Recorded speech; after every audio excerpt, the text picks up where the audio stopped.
নমস্কার, আপনারা দেখছেন সময় কলকাতা। সময় নিউজ নিয়ে আমি পৃথা রয়েছি আপনাদের সঙ্গে। এখন চোখ রাখবো বিস্তারিত খবরে। মঙ্গলবার সকাল হতেই পশ্চিম বর্ধমান জেলা জুড়ে ফের অ্যাকশন মোডে ইডি। বুদবুদ থানার নবনিযুক্ত ওসি মনোরঞ্জন মণ্ডলের বাড়িতে এদিন সকাল থেকে টানা তল্লাশি অভিযান শুরু করেন ইডির আধিকারিকরা। উল্লেখযোগ্য বিষয়, এখন পর্যন্ত তিনি আনুষ্ঠানিকভাবে বুদবুদ থানার দায়িত্বভার গ্রহণ করেননি। তার আগেই তার বাড়িতে এই হাই ভোল্টেজ অভিযানে গোটা এলাকায় ব্যাপকভাবে আলোড়ন সৃষ্টি হয়েছে। কিছুদিন আগে মনোরঞ্জন মণ্ডলকে সাসপেন্ড করা হয়েছিল, পরে তাকে আসানসোল দুর্গাপুর পুলিশ কমিশনারেটের স্পেশাল ব্রাঞ্চে দায়িত্ব দেওয়া হয়। সেখান থেকে সম্প্রতি তাকে বুদবুদ থানার ওসি হিসেবে নিয়োগ করা হয়। শুধু মনোরঞ্জন মণ্ডলের বাড়িতেই নয়, একই সঙ্গে পশ্চিম বর্ধমান জেলার বিভিন্ন প্রান্তে কয়লা ও বালি ব্যবসার সঙ্গে যুক্ত একাধিক ব্যবসায়ীর বাড়িতেও ইডির পক্ষ থেকে অভিযান চালানো হচ্ছে বলে জানা গেছে।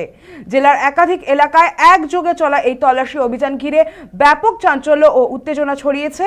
এই অভিযানের প্রকৃত কারণ এবং তদন্তের পরিধি নিয়ে এখনো পর্যন্ত ইডির পক্ষ থেকে কোনো আনুষ্ঠানিক বিবৃতি দেওয়া হয়নি। তবে কয়লা ও বালি সংক্রান্ত আর্থিক অনিয়মের অভিযোগের সূত্র ধরেই এই অভিযান চালানো হচ্ছে বলে মনে করছেন ওয়াকিবহাল মহল।